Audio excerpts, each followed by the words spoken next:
नमस्कार विद्यार्थी मित्रांनो, प्रकरण 4 आपण पाहत होतो मराठ्यांचा आणि इतर सत्ताधीशांचा संघर्ष।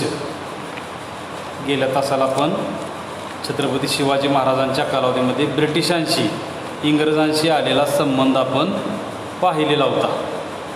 त्यांच्या कालावधीमध्ये कशा पद्धतीने पश्चिम किनारपट्टीवर अनेक ठिकाणी राजापूर असेल, दाभोळ असेल,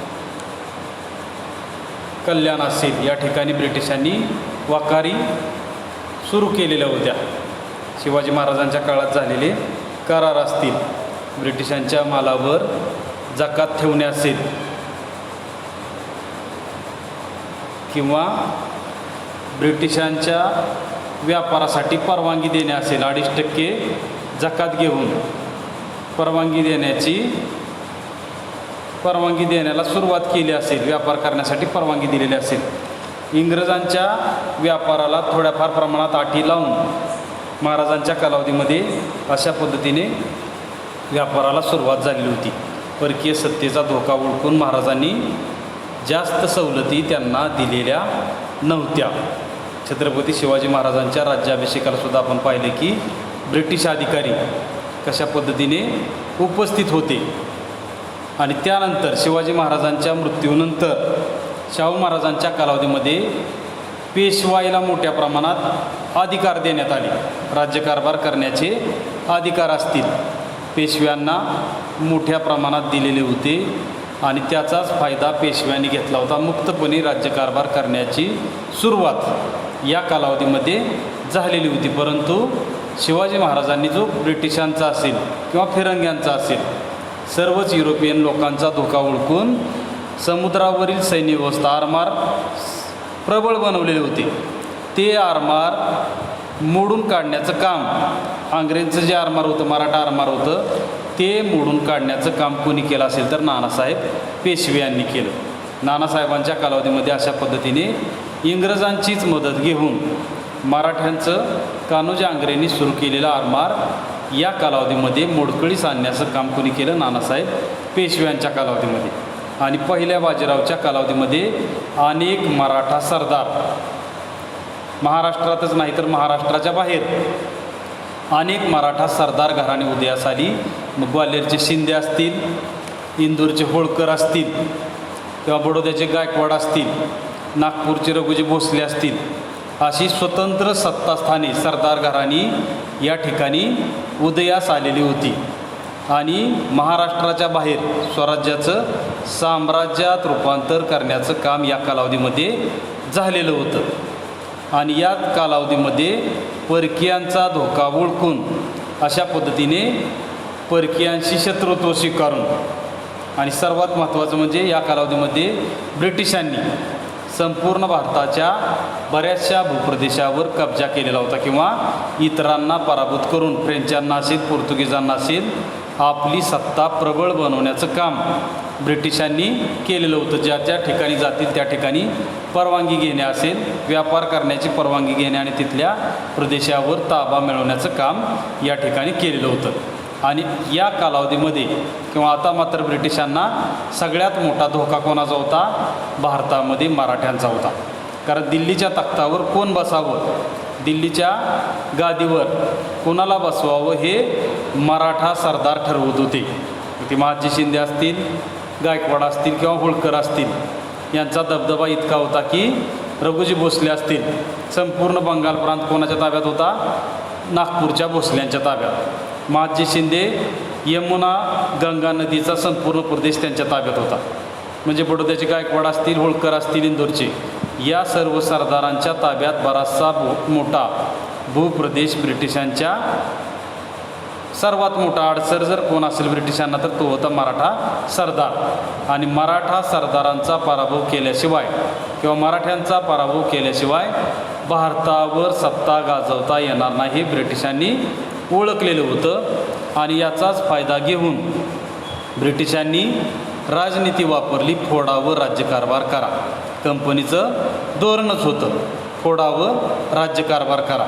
सुरुवातीला मदत मागायची, परवानगी घ्यायची राज्यकारभाराच्या अगोदर व्यापारासाठी आणि त्या ठिकाणचा प्रदेशावर कब्जा करायचा, अशा पद्धतीचं धोरण कंपनीने स्वीकारले होतं. आणि या कालावधीमध्ये 1759 साली वॉटसन हा ब्रिटिशांचा अधिकारी, कंपनीचा अधिकारी पुणे या ठिकाणी आला आणि त्याच्या कालावधीमध्ये माधवराव पेशव्यांनी त्याला थारा दिली नाही. पुण्याच्या पेशवेपदावर कोण होतं? माधवराव पेशवे होते. आणि माधवराव पेशव्यांनी त्याला कुठल्याही प्रकारची अनुमती असेल किंवा प्रतिसाद दिला नाही. माधवराव पेशव्यांच्या निधनानंतर पेशव्याच्या पुण्याच्या गादीवर नारायणराव पेशवे हे पेशवे झाले आणि नारायणराव पेशवे झाल्याचा राग राघोबा दादाला आला आणि राघोबा दादाने अशा पद्धतीने नारायणरावाला विरोध करण्याचं धोरण स्वीकारलं. आणि या विरोधामधूनच, घरातील भांडणामधूनच 1773 साली या ठिकाणी आनंदीबाईच्या मदतीने राघोबा दादांनी नारायणरावाचा खून केला. मराठेशाहीमधील सत्तेसाठी, गादीसाठी झालेला हा पहिला खून असेल. म्हणजे स्वतःच्याच घरातील अशा पद्धतीने मुस्लिम राजवटीमध्ये जे चालत होतं सत्ता मिळवण्यासाठी, आपण पाहिलं असेल मुघल कालावधी असेल किंवा अनेक घराणे असतील, खिलजी घराणे असेल, तुघलक घराणे असेल, मोहम्मद तुघलक असेल किंवा अल्लाउद्दीन खिलजी असेल, यांनीसुद्धा आपल्या चुलत्याचे दिल्लीची गादी मिळावी म्हणून खून केलेले होते. किंवा औरंगजेबाचा इतिहास असेल, शहाजहानना कैद केलेला असेल.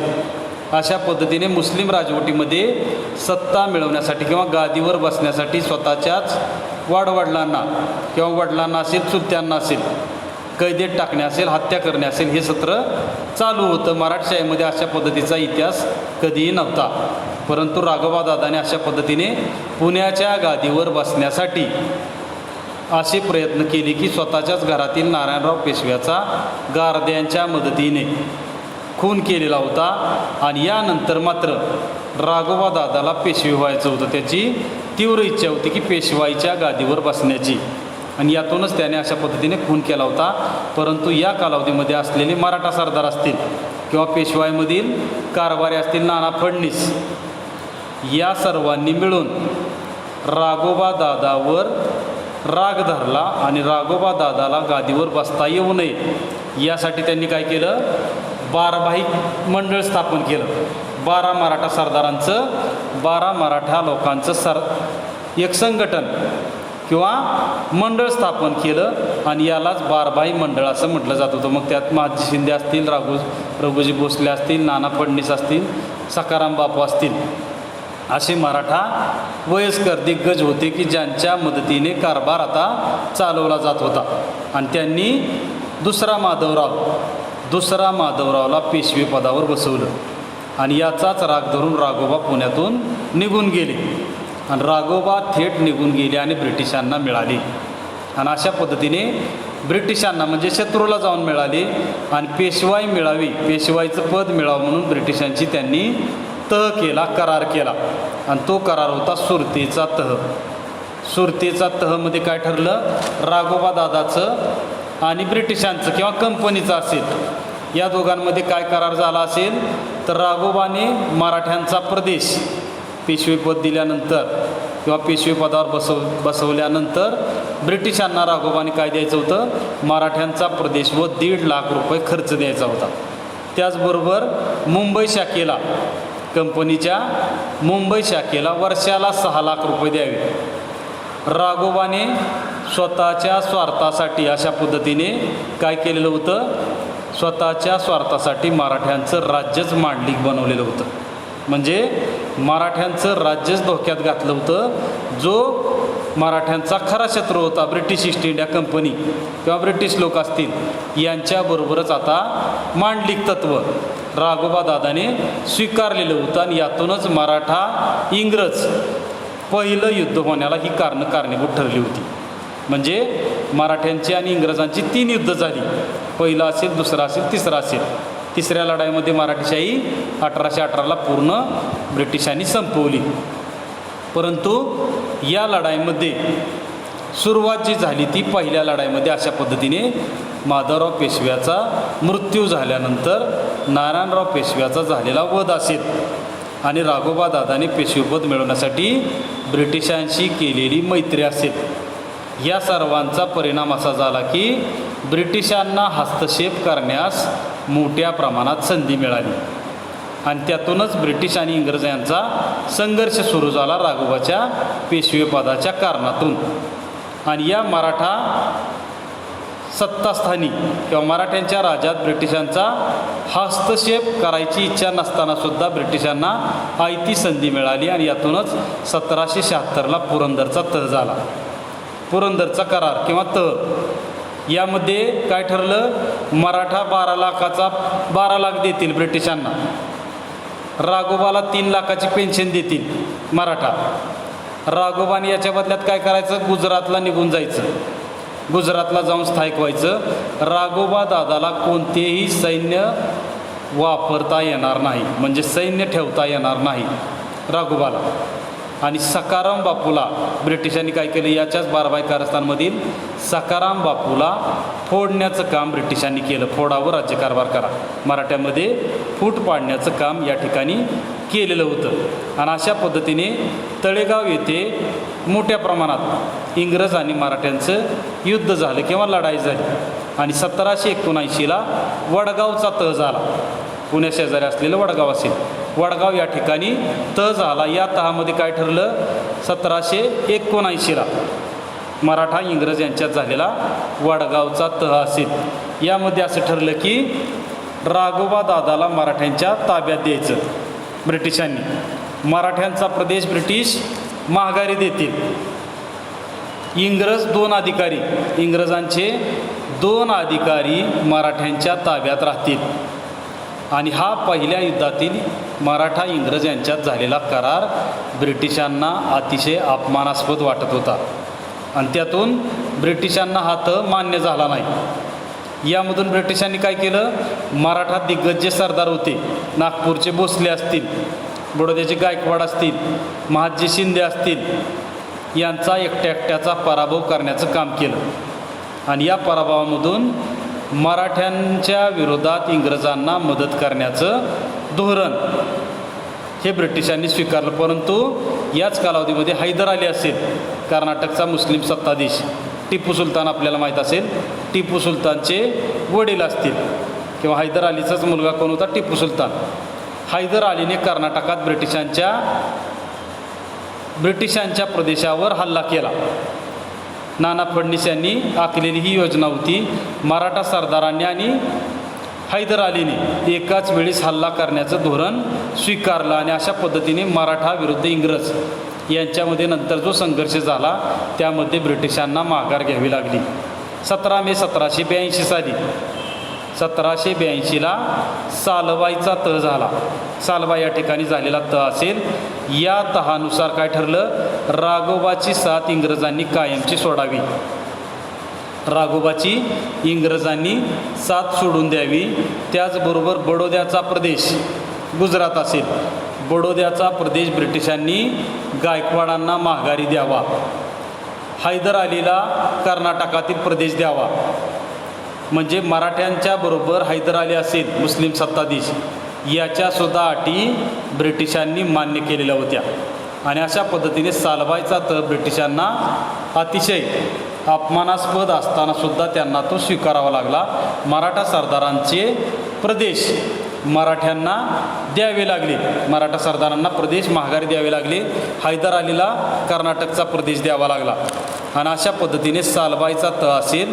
या तहानंतर जवळजवळ 20 वर्ष असेल, 20 वर्ष ब्रिटिश आणि इंग्रज आणि मराठा यांच्यामध्ये संघर्ष झाला नाही।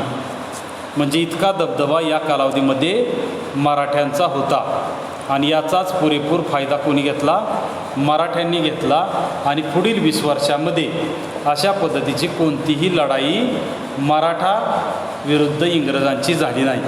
त्यानंतरचं मराठ्यांच्या कालावधीमध्ये व्यापारी दृष्टिकोनातून ब्रिटिशांना साष्टे असेल, वसई असेल, कोकणचा प्रदेश महत्त्वाचा होता, कोकण किनारपट्टीचा प्रदेश हा महत्त्वाचा होता आणि हा प्रदेश मिळावा म्हणून आता ब्रिटिश काय करत होते, प्रयत्न करत होते आणि त्या दृष्टीने ब्रिटिशांनी आता सुरुवात केलेली होती आणि यातूनच दुसरे मराठा इंग्रज युद्ध सुरू झाले 1803 साली.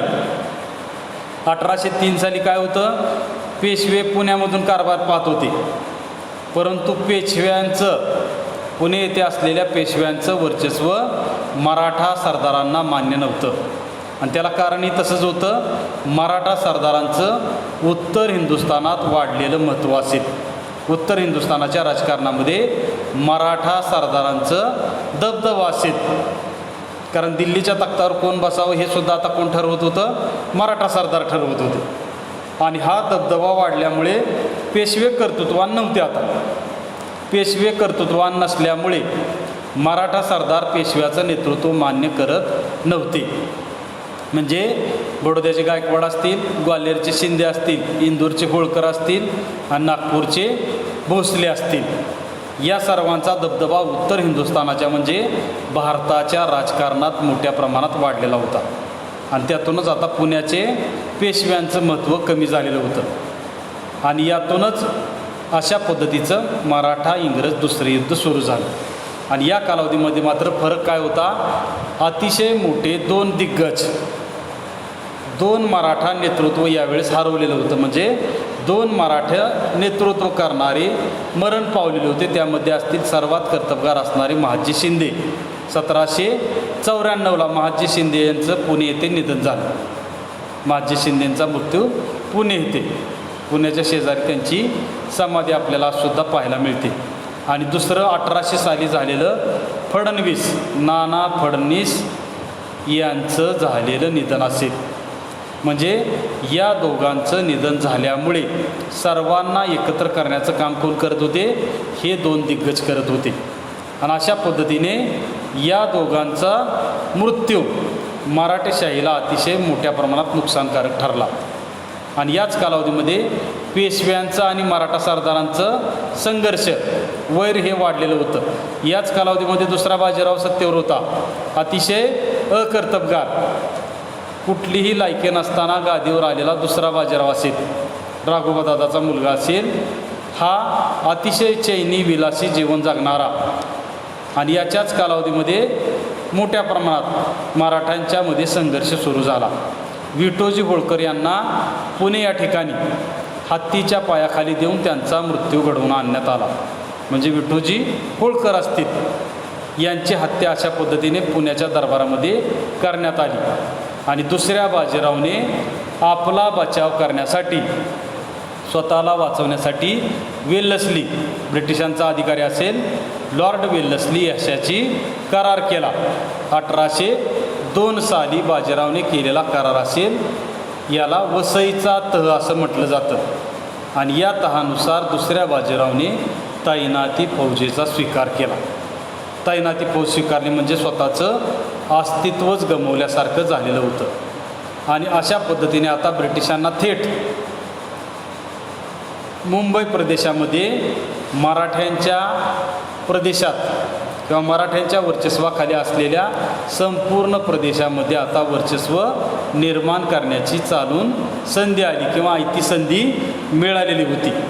आणि याचाच पुरेपूर फायदा अकर्तबगार असणाऱ्या बाजीरावचा पूर्ण फायदा, दुसऱ्या बाजीरावचा फायदा ब्रिटिशांनी उचलला. आणि ब्रिटिशांच्या विरोधात, दुसऱ्या बाजीरावच्या विरोधात असलेले शिंदे, भोसले, होळकर या सर्वांचा संघर्ष आता सुरू झालेला होता. शिंदे आणि भोसलेंनी पेशव्याचा पराभव यापूर्वीसुद्धा केलेला होता. 1803 साली शिंदे आणि भोसले यांचा पराभव इंग्रजांनी केला.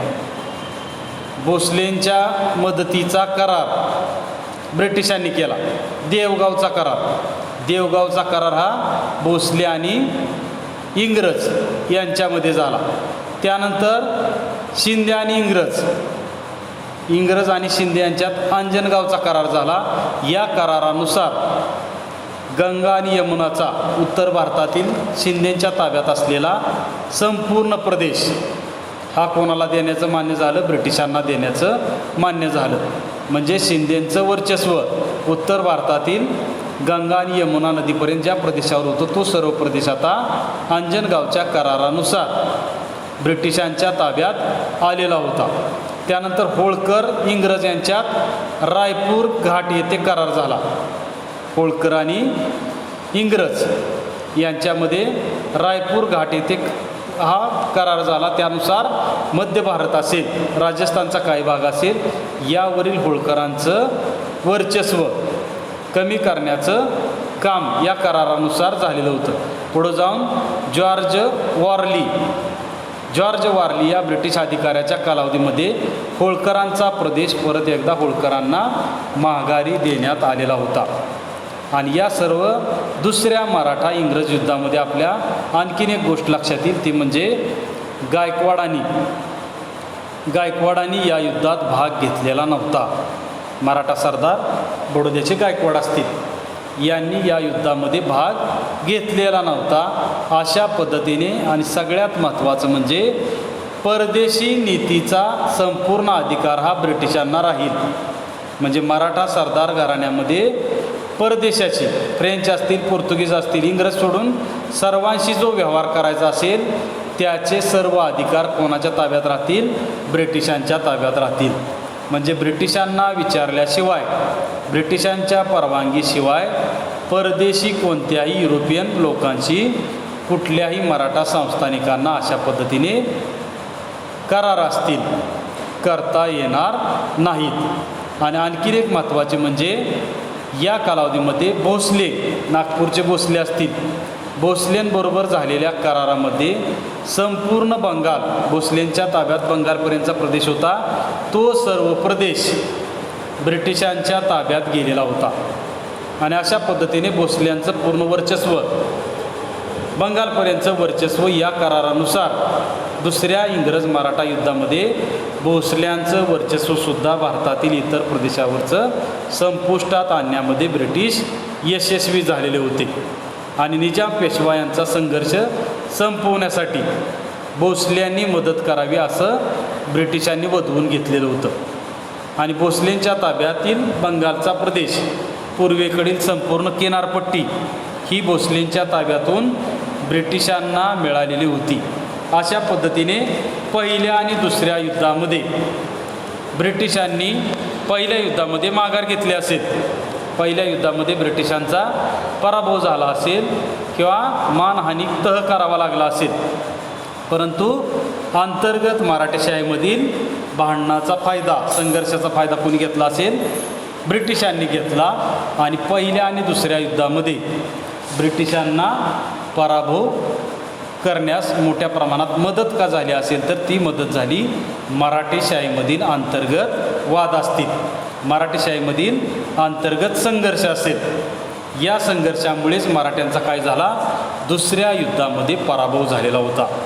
आणि तिसऱ्या युद्धात आपण पुढे जाऊन पाहणार आहोत की तिसऱ्या युद्धात कशा पद्धतीने मराठ्यांचं संपूर्ण वर्चस्वच संपवण्यात ब्रिटिशांना यश आलं. पुढच्या तासाला आपण तिसरं मराठा इंग्रज युद्ध पाहूया. परंतु दुसऱ्या युद्धामध्ये मराठा सरदार जे होते, पहिल्या बाजीरावच्या कालावधीमध्ये मराठा स्वराज्याचं साम्राज्यात रूपांतर करण्यात आलेलं होतं. म्हणजे महाराष्ट्राच्या बाहेर संपूर्ण उत्तर हिंदुस्थान असेल, उत्तर हिंदुस्थानच नाही तर आपल्याला माहीत आहे मराठ्यांचा भगवा पताका हा पाकिस्तानच्या अटक नदीपर्यंत, अटकेच्या किल्ल्यावरसुद्धा भगवा फडकवण्याचं काम मराठ्यांनी केलेलं होतं. म्हणजे पाकिस्तानच्या सीमेपर्यंत अशा पद्धतीने मराठ्यांचा दबदबा निर्माण करण्यामध्ये मराठा सरदार यशस्वी झालेले होते. म्हणजेच पहिल्या बाजीरावच्या कालावधीमध्ये मराठ्यांचं स्वराज्य असेल, स्वराज्याचं साम्राज्यात रूपांतर करण्याचं काम मराठा सरदारांनी केलं होतं. आणि औरंगजेबाच्या मृत्यूनंतर तर मराठा सरदारच दिल्लीच्या गादीवर मुघलशाहीचा वारस कोण असावा, दिल्लीच्या तख्तावर कोणाला बसवायचं हे कोण ठरवत होतं? मराठा सरदारच ठरवत होते. महादजी शिंदेंचं इतकं वर्चस्व किंवा इतका दबदबा निर्माण झाला होता की उत्तर हिंदुस्थानातील सर्व सत्ताधीश महादजी शिंदे यांना मांडलिक बनवण्यामध्ये, सर्व सत्ताधीशांना आपल्या अंकित आणण्यामध्ये महादजी शिंदेंना यश आलेलं होतं. उत्तर हिंदुस्थानचा चौथाई वसुलीचा हक्क महादजी शिंदेंना असेल, हा त्यांनी आपल्या कर्तृत्वाच्या जोरावर मिळवलेला होता. परंतु पेशवेशाहीमधील अंतर्गत वाद असतील किंवा मराठा सरदार आणि पेशवा पहिल्या बाजीरावानंतर नानासाहेब पेशवे यांच्या नंतरच्या कालावधीमध्ये पानिपतच्या तिसऱ्या लढाईच्या नंतरच्या कालावधीमध्ये मराठा सरदार आणि पेशवाईमध्ये झालेला संघर्ष असेल आणि या संघर्षामधूनच पेशव्यांना मराठा सरदार एकत्र करण्यास यश आलं नाही आणि याचा पुरेपूर फायदा जर कोणी घेतला असेल तर तो परकीय असणाऱ्या ब्रिटिशांनी घेतला आणि या मराठा सरदारांच्या अंतर्गत संघर्षाचा पुरेपूर फायदा घेऊन संपूर्ण मराठ्यांचं हिंदुस्थानातील वर्चस्व नष्ट करण्याचं काम कोणी केलं? ब्रिटिशांनी केलं.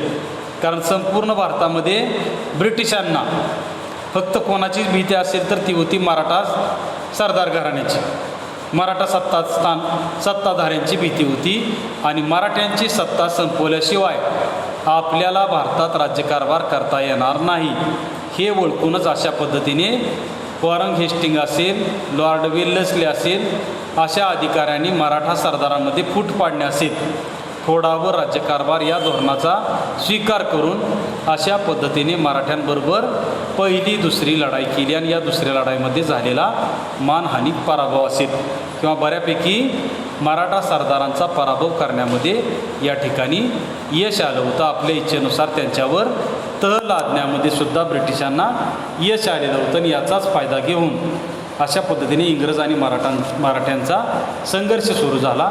पुढच्या तासाला आपण मराठा इंग्रज यांच्यातील तिसरं युद्ध आणि तिसऱ्या युद्धामध्ये सगळ्यात महत्त्वाची घटना कुठली घडली असेल तर मराठ्यांचा झालेला कायमचा पराभव, मराठा सत्तेचा झालेला विनाश हे आपण पुढच्या तासाला पाहू. धन्यवाद.